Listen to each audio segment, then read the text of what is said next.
Hello everyone, welcome to mind boosting classes. इस video में हम क्लास 7 मैथमेटिक्स चैप्टर 7 की एक्सरसाइज 7.2 का फर्स्ट क्वेश्चन देखेंगे। शुरू करने से पहले अगर आपने हमारे चैनल को सब्सक्राइब नहीं किया तो कर दीजिएगा, और इससे पहले 7.1 ऑलरेडी कंप्लीटेड है एक्सरसाइज, उसकी लिंक मैं आपको डिस्क्रिप्शन में दे दूँगी। तो जो है कॉन्ग्रुएंस क्राइटेरियन, सबसे पहले इसके बारे में हम पढ़ेंगे। तो आपकी ये एक्सरसाइज में 10 क्वेश्चंस हैं टोटल, और ये थोड़ी बड़ी एक्सरसाइज है। इससे पहले हम कॉन्ग्रुएंस के क्राइटेरियन को पढ़ना हमारा इंपॉर्टेंट है, उसके बिना आप इस एक्सरसाइज को नहीं कर पाएंगे। तो आपकी बुक में सब एक्सप्लेन किया गया है, तो आप इसमें देख सकते हैं criteria for congruence of triangles. तो यहाँ से शुरू करेंगे हम लोग। तो सबसे पहले क्या आता है, सबसे पहले आ जाता है SSS कॉन्ग्रुएंस क्राइटेरियन। तो ये जो क्राइटेरियन होता है उसके अकॉर्डिंग कि अगर आपको if under a given correspondence 3 sides of one triangle are equal to the three corresponding sides of another triangle, then the triangles are congruent। तो congruent हम समझ चुके हैं अपनी प्रीवियस एक्सरसाइज में क्या होते हैं। तो ट्राइंगल्स congruent कब होंगे, जब 3 साइड जो ट्राइंगल की दे रखी हैं वो इक्वल होंगी दूसरे ट्रायंगल की तीनों करस्पॉन्डिंग साइड्स के, तो वो ट्रायंगल्स कॉन्ग्रुएंट होंगे। ये चीज़ तो आपको समझ में आती ही है, ठीक है। अब यहाँ पर आपको एग्जाम्पल भी दे रखा है कि एक ट्रायंगल ABC है, एक ट्रायंगल आपका PQR है। अब AB की लेंथ जो है 3.5 है, और यहाँ BC की लेंथ जो है 7.1 है, AC की लेंथ है 5 सेंटीमीटर। वहीं अगर आप दूसरे ट्रायंगल में देखो तो PQ की लेंथ है 7.1 सेंटीमीटर, एंड देन QR की लेंथ है 5 सेंटीमीटर, एंड PR की लेंथ है 3.5 सेंटीमीटर। तो अब ये कॉन्ग्रुएंट हैं ट्रायंगल्स की नहीं है, आप बताइए। अब देखो इसमें हमें यहाँ से क्या पता चल रहा है कि जो AB वाला है, AB वाला आपका जो लाइन है, और ये आपकी PR वाली जो है, इन दोनों की लेंथ सेम है, तो AB is equals to PR। ऐसे ही BC वाली लाइन एंड PQ वाली लाइन, ये दोनों भी इक्वल हैं, तो आप लिख दो कि 7.1 सेंटीमीटर की इक्वल है। ऐसे ही AC और यहाँ से QR, ये दोनों भी इक्वल हैं, तो आप इज इक्वल्स टू करके लिख दोगे। तो यही चीज़ हमने ऊपर किस में पढ़ी, SSS कॉन्ग्रुएंस क्राइटेरियन में। इस क्राइटेरियन के अकॉर्डिंग क्या होता है कि अगर 3 साइड ट्रायंगल की उसके करस्पॉन्डिंग साइड्स, जो दूसरे ट्रायंगल की करस्पॉन्डिंग साइड है उसके इक्वल होती हैं, तो यानी वो कौन सा ट्रायंगल है, कॉन्ग्रुएंट ट्रायंगल है। करस्पॉन्डिंग साइड्स के बारे में हम लोग पढ़ चुके हैं, है ना।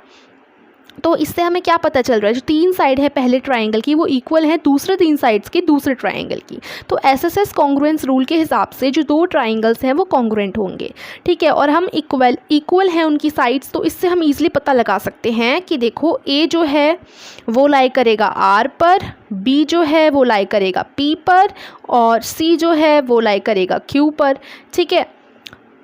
तो यहाँ पर यही चीज़ आपसे बोल रखी है, और आप लिख देंगे ट्राइंगल ABC कॉन्ग्रुएंट है ट्राइंगल RPQ के। ओके, तो यहाँ पर बता भी रखा है A R पे लाई करेगा, B P पे लाई करेगा, C Q पे लाई करेगा। ऐसे ही जब आप इसको देखोगे तो जो AB वाली लाइन है वो RP वाली लाइन पे लाई करेगी, दोनों इक्वल है ना, इसी वजह से। तो आप यहाँ से देख ही सकते हैं ये चीज़। तो ये जो था ये आता है SSS कॉन्ग्रुएंस क्राइटेरियन के अंदर कि अगर तीनों साइड इक्वल हैं ट्रायंगल की, दूसरे ट्रायंगल की करस्पॉन्डिंग साइड्स के बराबर, मतलब इक्वल हैं, तो इसलिए तो वो क्या होंगे, कॉन्ग्रुएंट ट्रायंगल्स होंगे। तो ये चीज़ आई होप आप अच्छे से समझ गए होंगे। अब यहाँ एग्जांपल्स आपको बहुत सारे दे रखे हैं। अब जो दूसरा आपका क्राइटेरियन आता है उसके ऊपर हम फोकस करेंगे,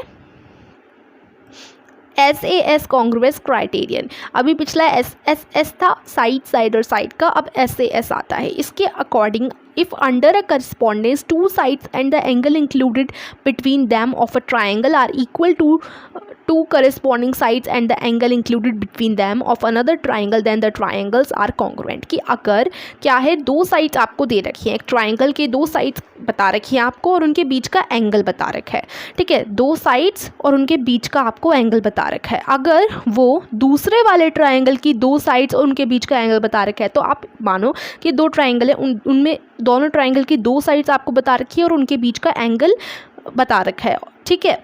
अब अगर पहले ट्राइंगल के 2 साइड्स एंड द एंगल दूसरे ट्राइंगल के 2 साइड्स एंड द एंगल के बराबर होगा जो बता रखे हैं, तो इसका मतलब वो कॉन्ग्रुएंट हैं। तो यही बोला गया है, 2 साइड्स और जो एंगल इंक्लूड है उनके बीच में एक ट्राइंगल का, अगर वो इक्वल है दूसरे अदर टू करस्पॉन्डिंग साइड्स के और एंगल के जो कि दूसरे ट्राइंगल के हैं, तो वो ट्राइंगल्स कॉन्ग्रुएंट होंगे। तो ये चीज़ यहाँ पर बता रखी है। एग्जाम्पल 4 में भी आप देखेंगे, given below are measurements of some parts of two triangles, examine whether the two triangles are congruent और not by using SAS congruence rule. If the triangles are congruent write them in symbolic form. तो यहाँ SAS congruence criterion में हमने यही पढ़ा है।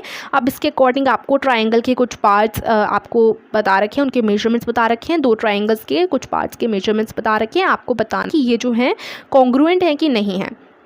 तो ABC एक ट्राइंगल है, उसका AB 7 सेंटीमीटर का है, BC 5 सेंटीमीटर का, एंगल B 50 डिग्री का। तो देखो ये दो साइड्स हैं AB और BC, और B वाली साइड, B वाला एंगल आपको बता रखा है, तो इन दोनों के बीच में जो एंगल आएगा ना वो आपको B का एंगल बता रखा है। ऐसे दूसरे ट्राइंगल में, ट्राइंगल DEF में DE एक साइड बता रखी है, EF एक साइड की मेजरमेंट बता रखी है और एक एंगल बता रखा है।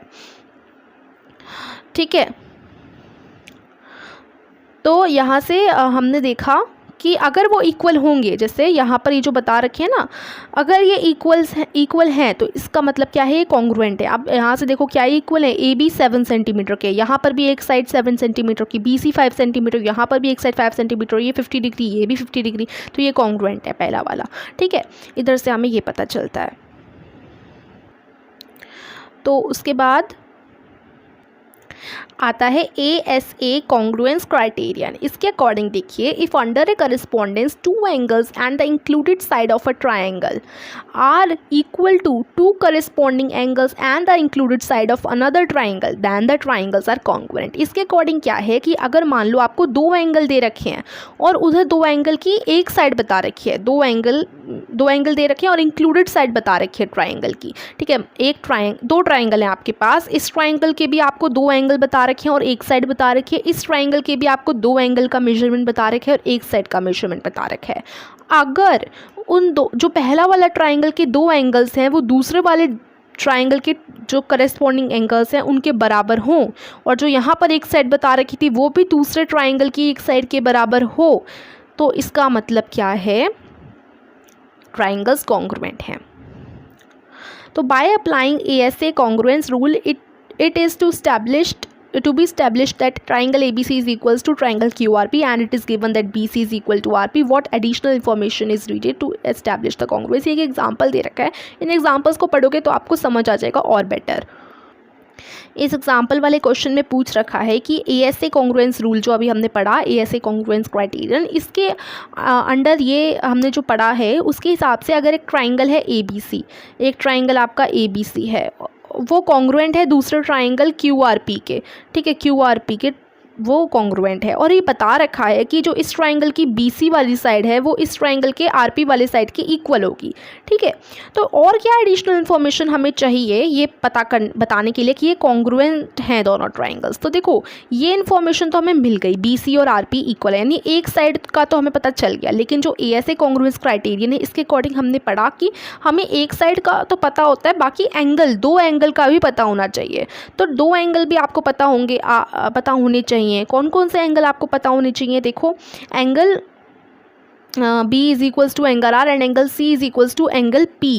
कैसे, देखो यहाँ पर कि अभी हमने ये वाली जो है लाइन पता है कि BC और RP एक दूसरे के इक्वल हैं, तो अब जो करस्पॉन्डिंग एंगल है यानी R लाई करेगा B पे और P लाई करेगा C पे, राइट।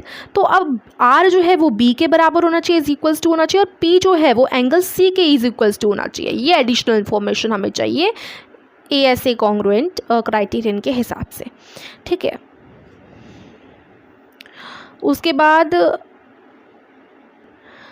अब बात आ जाती है आपके राइट एंगल्ड ट्राइंगल्स की। राइट एंगल्ड ट्राइंगल की जिनमें एक एंगल जो है 90 डिग्री का होता है, उसमें कॉन्ग्रुएंस। तो देखिए कॉन्ग्रुएंस अभी इसमें RHS कॉन्ग्रुएंस क्राइटेरियन आता है। जो RHS कॉन्ग्रुएंस क्राइटेरियन है ना, ये सिर्फ जो है राइट एंगल्ड ट्राइंगल्स के लिए है, और ये आपका इजी भी होता है। क्यों इजी होता है, क्योंकि राइट एंगल ट्राइंगल में हमें पता है कि जो राइट एंगल्स होंगे वो तो इक्वल होते ही हैं, तो जो कॉन्ग्रुएंस क्राइटेरियन है वो इजी भी हो जाता है। ठीक है, तो RHS कॉन्ग्रुएंस क्राइटेरियन को पढ़ते हैं। तो RHS कॉन्ग्रुएंस क्राइटेरियन के अकॉर्डिंग आपको पता होगा हाइपोटेन्यूज क्या होता है, एक राइट एंगल्ड ट्रायंगल का। ये चीज़ हम 6th क्लास में भी कवर कर चुके हैं। ये जो है आपका क्या होता है, इसको हम हाइपोटेन्यूज बोलते हैं। वैसे आपने पढ़ा ही होगा हाइपोटेन्यूज, ठीक है, तो मैं आपको एक बार बता देती हूँ। ये हाइपोटेन्यूज होता है ना ट्रायंगल का, राइट एंगल्ड ट्रायंगल का। तो अगर आपको हाइपोटेन्यूज दे रखा है और एक कोई भी एक साइड दे रखी है, ये या ये कोई भी एक साइड दे रखी है राइट एंगल ट्रायंगल की, अगर वो दूसरा ट्रायंगल जो आपको दे रखा है, दूसरे ट्रायंगल की हाइपोटेन्यूज और कोई भी एक साइड जो दे रखी है उसके इक्वल हो, तो इट मीन्स क्या कि वो दोनों ट्रायंगल्स कॉन्ग्रुएंट हैं। ओके, अब अगर आपको इसको थोड़ा और अच्छे से समझना है तो इस एग्जांपल को देखिए। इसमें ट्राइंगल ABC और ट्राइंगल PQR की मेजरमेंट दे रखी है। एंगल B की 90, AC वाले साइड की 8 सेंटीमीटर, AB वाले साइड की 3 सेंटीमीटर, ठीक है। यहाँ पर आपको एंगल P 90 बता रखा है, PR 3 सेंटीमीटर, QR 8 सेंटीमीटर। अब देखो 90 तो बता इसलिए रखा है क्योंकि राइट एंगल ट्राइंगल है, तो राइट एंगल में तो 90 डिग्री के होंगे ही। अब एक हाइपोटेन्यूज दे रखे है आपको और एक कोई भी साइड दे रखी है, तो देखो 90 तो मैच कर ही गए। उसके बाद AC 8 सेंटीमीटर और यहाँ पे QR भी 8 सेंटीमीटर है, और AB वाली साइड 3 सेंटीमीटर और PR वाली साइड भी 3 सेंटीमीटर है। तो ये तीनों साइड्स मैच कर गई हैं। इट मीन्स कि ये राइट एंगल ट्राइंगल जो है कॉन्ग्रुएंट है, ठीक है। लेकिन यहाँ नेक्स्ट वाले क्वेश्चन में मैच नहीं कर रही है। देखो ये 9 वाला जो है BC 9 सेंटीमीटर वो यहाँ पर नहीं आ रहा है, तो इट मीन्स कि जो सेकंड वाला है उसमें कॉन्ग्रुएंट नहीं है, वो RHS कॉन्ग्रुएंस रूल्स में नहीं लग रहा है, इसी वजह से। तो ये कुछ समझने वाली बातें थी। अब हम 7.2 जो आपकी एक्सरसाइज है उसका फर्स्ट क्वेश्चन आराम से देख सकते हैं। इसमें देखो हमने बहुत अच्छे से सब कुछ समझ लिया, जो कॉन्ग्रुएंस क्राइटेरियन है सारे हम अच्छे से समझ चुके हैं। Now what we need to do is, हमें अब इनको बताना है कि कौन सा क्राइटेरियन यहाँ पर कॉन्ग्रुएंस क्राइटेरियन फॉलो हो रहा है इनमें, ठीक है। तो जैसे ए वाला देखो part, given AC is equals to DF। अब यहाँ बता रखे कि जो AC वाली साइड है वो DF वाले साइड के बराबर है, और जो AB वाली साइड है वो DE वाले साइड के बराबर है, और जो BC वाली साइड है वो EF वाले साइड के बराबर है। तो यहाँ बता रखे कि ये दोनों कॉन्ग्रुएंट हैं। अब ये किस क्राइटेरियन के हिसाब से कॉन्ग्रुएंट है ये हम समझ चुके हैं। ये SSS साइड वाला कॉन्ग्रुएंस क्राइटेरियन था, उसमें बता रखा था आपको कि अगर तीनों साइड एक ट्रायंगल की दूसरे ट्रायंगल की करस्पॉन्डिंग तीनों साइड्स के बराबर होती हैं, then it means what, it means ये कि वो दोनों कॉन्ग्रुएंट होंगे ट्रायंगल्स। ये हमने सबसे पहला जो क्राइटेरियन पढ़ा था उसके अकॉर्डिंग है, यानी SSS कॉन्ग्रुएंस क्राइटेरियन के अकॉर्डिंग है। तो फर्स्ट का आंसर तो यही हो जाएगा। तो देखो जो फर्स्ट क्वेश्चन है ना, फर्स्ट क्वेश्चन का आंसर आप ए वाले पार्ट का लिख दोगे, SSS as the sides of ABC are equal to the sides of DEF। ये फर्स्ट ए वाले पार्ट का आंसर हो जाएगा। उसके बाद देखो यहाँ आपका बी वाला भी दे रखा होगा। देखिए बी वाला जो आपको क्वेश्चन दे रखा है, यहाँ पर देखते हैं, ये आपका बी क्वेश्चन है। इसमें इस तरीके से फिगर दे रखे हैं और बता रखा है कि जो आपका, अच्छा ओके वेट, ये जो आपको दे रखे हैं ना ये दोनों फिगर, ये फर्स्ट क्वेश्चन के हैं। ओके, बी वाला पार्ट यहाँ से है, सॉरी। तो ये फिगर्स हैं बी वाले पार्ट के। ओके, तो ZX जो है RP के इक्वल है, ZX जो है RP के इक्वल है, RQ जो है ZY के इक्वल है, RQ जो है ZY के इक्वल है। और अगर हम एंगल PRQ की बात करें, एंगल PRQ यानी ये जो एंगल बन रहा है ये इक्वल है एंगल XZY के, XZY ये जो एंगल बन रहा है। तो ये हमने SAS कॉन्ग्रुएंस क्राइटेरियन में पढ़ा था कि उसमें आपको साइड एंगल साइड, SAS का यही मतलब है। ओके, तो साइड एंगल साइड में देखो आपको बता रखा था कि अगर दो साइड बता रखी हों ट्राइंगल की और उनके बीच की एक एंगल बता रखा हो दोनों का, ठीक है। तो यहाँ पर एक एंगल बता रखे और दो साइड बता रखे हैं, यहाँ पर भी एक एंगल बता रखा है और दो साइड बता रखे हैं। और ये भी पता है हमें कि ये दोनों साइड और ये एंगल दूसरे वाले ट्रायंगल की दोनों साइड और एंगल के बराबर हैं। तो इससे पता चल जाता है कि क्या पता चल जाता है, करस्पॉन्डिंग जो एंगल और साइड्स हैं उनके बराबर ही हैं ये दोनों, कि मतलब इसमें हमारा क्या अप्लाई हो रहा है, SAS वाला जो कॉन्ग्रुएंस क्राइटेरियन था वो अप्लाई हो रहा है, और यहाँ से ये दोनों कॉन्ग्रुएंट आ जा रहे हैं ट्रायंगल। तो आप बी क्वेश्चन का आंसर लिख दोगे, SAS as the two sides and the angle included between these sides of PQR triangle are equal to two sides and the angle included between these sides of XYZ triangle. तो ये एकदम सही हो जाएगा, SAS criteria में follow हो रहा है। या सिर्फ आप SAS भी लिख दोगे ना, आप आंसर में शॉर्ट भी लिख सकते हो, SAS कॉन्ग्रुएंस क्राइटेरियन, इस तरीके से भी लिख सकते हो, ये भी आपका चल जाएगा, ठीक है। चलिए अब हम देखते हैं थर्ड।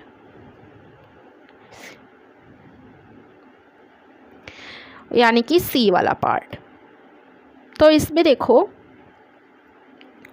आपको बता रखा है MLN जो है, MLN ये FGH एंगल के बराबर है, FGH। तो ये एक एंगल हो गया। और एक और एंगल आपको बता रखा है कि NML वाला जो एंगल है, NML, ठीक है, यानी कि एक तो ये बता रखा है L वाला MLN, ठीक है, और एक NML, ठीक है। तो यहाँ से हमें क्या पता चल रहा है कि देखो मैं आपको एक और बताती हूँ कि पहला जो एंगल है वो MLN आपको बता रखा है। मैं एक बार ये ले लेती हूँ हैंड, MLN। तो ये वाला जो एंगल है वो दूसरे एंगल के, दूसरा वाला जो ट्राइंगल है उसके FGH एंगल के बराबर है, FGH, ठीक है। तो ये वाला जो एंगल है वो दूसरे ट्राइंगल के इस एंगल के बराबर है। और जो ये वाला एंगल है NML वाला जो एंगल है NML, वो दूसरे ट्राइंगल के GFH वाले ट्राइंगल एंगल के बराबर है, GFH यानी इस वाले एंगल के। ओके, तो यहाँ से हमें पता चल जाता है कि दो एंगल्स आपको बता रखे हैं, ये फर्स्ट ट्राइंगल के दोनों एंगल्स दूसरे ट्राइंगल के दोनों करस्पॉन्डिंग एंगल्स के इक्वल हैं।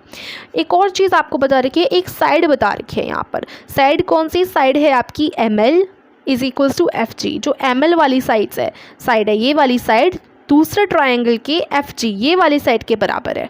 तो यहाँ हमें क्या बता रखा है बताइए? ये हमें बता रखा है दो एंगल और एक साइड, दो एंगल और एक साइड, वो ASA वाले आपका जो क्राइटेरियन था उसमें था एंगल साइड एंगल, दो एंगल हो गए यहाँ से और एक साइड हो गया।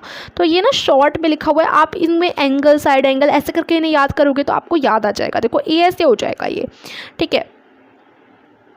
तो सी वाले का आंसर आप लिख दोगे ASA कि दो एंगल्स बता रखे हैं और इसमें साइड इंक्लूडेड बिटवीन देम बता रखे हैं, ठीक है। तो ये पूरी आप स्टेटमेंट बना करके लिख सकते हो या फिर सिर्फ ASA कॉन्ग्रुएंस क्राइटेरियन भी लिख सकते हो। अब नेक्स्ट क्वेश्चन, तो देखिए अब बी वाला पार्ट आ जाता है। क्वेश्चन वही है, बस पार्ट इसमें हम देख रहे हैं क्वेश्चन नंबर 1 का डी वाला पार्ट। इस पर आपको EB जो है वो DB के बराबर है। आई थिंक फिगर आपका नेक्स्ट पेज पे चला गया है, कोई नहीं। तो यहाँ से देखेंगे हम लोग, ये आपका फिगर है। अब इसमें आपको ट्राइंगल्स दे रखे हैं। इसमें जो इन्फॉर्मेशन आपको दे रखी है क्वेश्चन में वो ये मैंने लिख दी है यहाँ पर कि जो EB वाली साइड है वो DB वाले साइड के इक्वल है।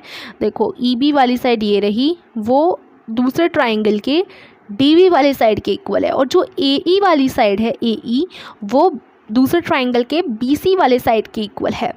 और जो एंगल A है वो एंगल C के बराबर है और दोनों ही जो एंगल हैं वो 90 डिग्री के हैं। तो यहाँ से ये बात पता चल गई कि ये राइट एंगल है, 90 डिग्री के दोनों हैं, यानी राइट एंगल ट्राइंगल है ये। और यहाँ दिखने में भी वो लग ही रहा है राइट एंगल ट्राइंगल, ठीक है। और उसके साथ साथ आपको दो साइड बता रखी हैं, वो दोनों साइड्स भी इक्वल है। तो इसी वजह से यहाँ ये भी बता रखा है कि जो ट्राइंगल है पहला वाला वो दूसरे वाले ट्राइंगल की कॉन्ग्रुएंट है। तो यहाँ पर RHS लग रहा है, ठीक है। यहाँ पर क्या लग रहा है? RHS लग रहा है, ठीक है। क्योंकि इसमें क्या होता है कि एक राइट एंगल बता रखा होता है, right angle R4 right angle हो गया। एक हाइपोटेन्यूज बता रखा होता है, H4 हाइपोटेन्यूज हो गया। हाइपोटेन्यूज ये वाली साइड होती है ना, ट्राइंगल की ये साइड बता रखी है। और एक और हाइपोटेन्यूज के अलावा कोई भी एक साइड बता रखी होती है, जैसे यहाँ पर ये वाली साइड एक बता रखी है, ठीक है।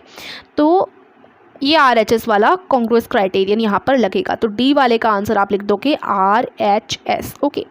तो यहीं पर आपकी ये एक्सरसाइज फिनिश हो जाती है। आई मीन एक्सरसाइज का फर्स्ट क्वेश्चन फिनिश हो जाता है। आगे की वीडियोज़ में हम और भी क्वेश्चंस देख लेंगे। Thank you so much for watching.